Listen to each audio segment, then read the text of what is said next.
What's up, everybody? I was going to show you my homemade salt lick that you can make. All you need is salt, a canvas bag, and something to tie it up in a tree in. I'll show you right here. Okay guys, today's date is February 10th, 2024. I'm just telling you the date because the pictures I'm going to put in the end of this video is going to have the dates at the bottom. So anything before February 10th is obviously before today. Anything after is after I put the salt out. All right, thanks. All right, it's just a canvas bag. It's already been hanging for a while. And you just put salt down in the bottom. That brick right there is where it was hanging. And every time it rains, it drips. And you can see here the deer have cleaned it off. So I'm just refilling it. I'm gonna put a little bit more salt on the ground here because it's supposed to rain this weekend. And once that gets in the ground, this will be a good salt lick. And my stand is right there. So, I'm gonna add some more salt to it and I'll hang it back up.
Okay, you saw me put the salt on the ground right there. After it rains tonight and tomorrow, that'll be absorbed into the ground and the deer will tear it up.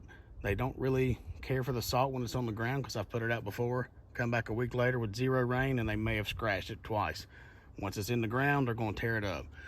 Also, when it rains, the salt in that bag will melt and drip down. Now also, I hang the bag up high enough to where the deer can't reach it.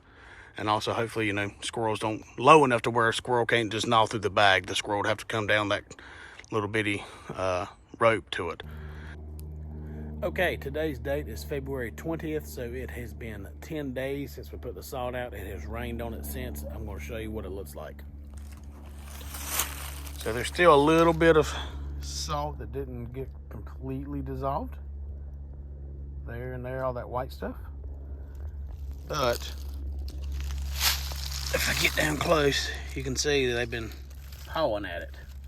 So they've definitely been pawing at the salt in our bag. Get away from the sun. The bag is still good. That's hard from the salt solidifying, so that should last us a while. So there's our update.